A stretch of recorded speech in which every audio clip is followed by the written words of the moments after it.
Greetings, everyone. Pete Pardo here from Sea of Tranquility. Welcome to another episode of What's Hot with Sea of Tranquility. Today we're going to take a look at the brand new album on Nuclear Blast Records. It's their 10th studio album. The Finnish symphonic metal legends Nightwish Yesterwynde is the name of the album. That's right. Yesterwynde. Yesterwynde? Something like that, right? Let's take a look at this here.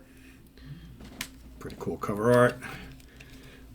And there's the jewel case behind the CD. You got not much. Right? And then the booklets. Some cool stuff. Pretty cool booklet here. Track listing.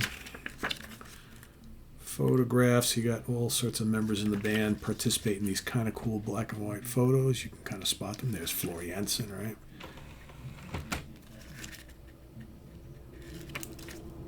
There they are. The current incarnation of Nightwish. It's been a few years since their last album, right? This is the follow-up to Human 2 Nature from 2020. Kind of a controversial album in their catalog. Some folks absolutely love it. Some don't like it much at all. I happen to be in the latter camp. I'm not a big fan of that album. To me, seems like Nightwish are going down avenues that are taking them further and further away from their metal past into this kind of more symphonic rock kind of meets classical type thing, which is fine. This latest album, let me talk about the lineup here as I'm putting it all away already to get that. So, of course, you got, like I mentioned, Floor Jansen on vocals. You got Empu Vuorinen on guitars. On bass, you got Hukka Koskinen. Of course, he replaced Marko Hietala, who retired from the band in 2021. Also, Floor has had a bout with cancer a couple of years back. But she is apparently cancer-free. That all happened in 2022. We've got Tuomas Holopainen, of course, on keyboards. The brainchild behind the band. He's in charge of all the songwriting, keyboards, all the orchestrations. That's basically him. Kai Hatsu, drums and percussion, and Troy Dunlockley on Uilleann pipes, low whistles, space guitars, acoustic guitar, bouzouki, bodhran, aerophone, and vocals. All right. Written and produced by Tuomas Holopainen, obviously, and co-produced by the band. So, what do we get here on this brand new album from Nightwish? Well, once again, if I don't find this album stylistically all that much different from the last record, for the most part. 12 tracks here. It's very big, grand, sweeping, orchestral. I almost hesitate to say bombastic because I find that with the last two albums, and there are moments, don't get me wrong, I find that there was a certain level of heavy metal bombast on so much of their earlier albums. And granted, there's this whole symphonic, sweeping, orchestral type element has always been a part of their music.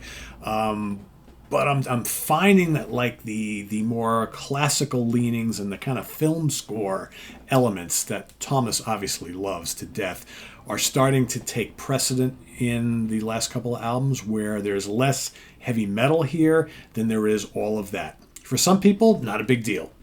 You like that sort of thing in their music, that's great. I've always dug the kind of the metal thump that this band always kind of had. I don't quite get enough of that on this album. But again, what's on here is pretty, it's very well executed. First of all, Floor Jansen sounds amazing. She is such a great singer. She is the perfect fit for this band. And no matter whether it's the slower, more kind of ballady and lush type of songs or the more aggressive stuff, she shines on all of this. I don't find there's enough like cool riffs on this album. I find that this album is just so saturated with keys and orchestrations. Again, very, very well done. The prog side of me is thinking, well, this is pretty cool. But a lot of this album is pretty mellow and just kind of like drifty, dreamy, floaty, orchestral. I'm finding it's like losing my attention in spots, right? So let's talk about some of the good stuff. So it starts off with the title track, Yesterwynde. That's pretty cool. Gets you in the right frame of mind. An Ocean of Strange Islands is track number 2. That's just under 10 minutes long. That's really good. That's arguably the best song on the album, or one of the couple that I think are really good. The Antikythera Mechanism, that's pretty cool too. I really like The Day Of. track number 4. Track number 5, Perfume of the Timeless. That's another lengthy track. I like that a lot also. I think track number 2 and track number 4 might be my favorites on the album. No surprise, they're the lengthiest songs on the album. Sway, track number 6, that's pretty good. Children of Ata, I like that as well. It's kind of mellow, but kind of dreamy. Floor's vocals are awesome on that. Something Whispered, Follow Me, that's pretty good. Spider Silk, track number 9, also one of my favorite songs on here, and that one rocks. There's some good metal guitars on that. Like I said, when this album does rock out, I really dig it. I think it's good. Herath comes up next. Then you have The Weave and Lantern Light.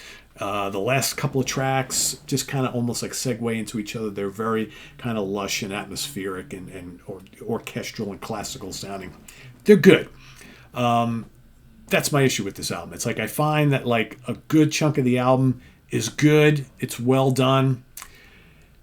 It's not quite doing it for me. The songs that I do like, and I mentioned them, An Ocean of Strange Islands, what was the other one? Perfume of the Timeless, and Spider Silk, terrific. That's the Nightwish I want to hear.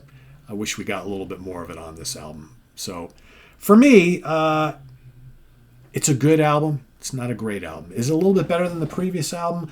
I don't know. Personally, I thought Human to Nature was pretty lackluster and kind of boring for the most part. Again, very well made, but just too orchestral, not enough metal. This is kind of along those same lines. So it's almost like a companion piece to that album. But I think a little bit more of this works for me. It's also really long. It's like 71 minutes long. You know, these big 70-plus minute Nightwish albums to me, they're kind of like testing my patience a little bit. But like I said, well produced. It sounds great. Floor sounds great. The orchestrations are terrific. I want more guitar. I want more metal stuff. I want more tracks that just have a little oomph. I feel like he's just trying to write film scores and, classical orchestration albums and less about making just great symphonic power metal albums, right? There's just, to me, there's just a little bit too much of that. So for me, I'm going to give this, because it's so well done, I'm going to give it a 3.5 out of 5. Part of me is leaning 3, but I think, again, it's really well done. It's just not really my cup of tea for the most part. I do like parts of it, but it's like, I think that Nightwish are getting farther and farther away from what really kind of thrills me when it comes to this style of music. And that's just a personal thing. I know a lot of people are really going to love this, and that's totally cool. You should, if you like the direction that Nightwish have been going on over the last couple of albums. So for me, I want a little heavier, even more straight power metal Nightwish and less of this kind of big grand spectacle film score type of thing. That's just me personally. So yeah, I'll give it 3.5 out of 5 because it is really, really well done. It's just not really grabbing me 100%. So let us know what you think of Yesterwynde. If you've heard it, down in the comments below. If you've been kind of like on the fence, basically all I'll say is if you dug their last album, you're going to like this. If you didn't like their last album, give this a listen before you buy it, because there's a lot of similarities between this album and the last album. Again, songs don't sound the same, but stylistically it's very, very similar. So go check it out. Let us know what you think down in the comments below, and visit us on the web at www.seatranquility.org. We're on Facebook, we're on YouTube all together, all the damn time. Please subscribe if you haven't already, and click on that notification bell so you get alert of all of our content as a post. And please do hit the like button before you leave. Also down below we got the links to our Ko-Fi page for channel donations, our merch page, and our Cameo page. Thank you in advance for all your support there. We also have channel memberships now as well. Look for the join button. Go check that out, and we'll see you soon here with more stuff. I am Pete Pardo. Probably last new review for today we got coming up. Next week I should have a new Pure Reason Revolution, brand new on Inside Out Records. We've also got the new, more Norwegian prog, Troika. We've got the new one from the Ancients. We've got new King Crimson, Sheltering Skies live. Got brand new Legion of Doom, little super group. Got new Victory, Sirius Black, John Entwistle, Rarities, Volume, Paralydium, all sorts of stuff. I got a big stack of things here. Plus, I also have to get to this bad boy, too. I'm going to do an unboxing. What I'm going to do is I'm going to do a two-part. It's not going to be two. It'll be all in one video, but it'll be a two-part thing put together. One will be the unboxing of the new Frank Zappa Apostrophe Turns 50 set, and then the second part of it will be actually what I think of the music and everything contained in there. So I will be filming both parts and putting them together so you get them all in one video. So that's probably to come hopefully for next week. So stay tuned for that. I am Pete Pardo. Thanks for watching, everybody. Bye-bye.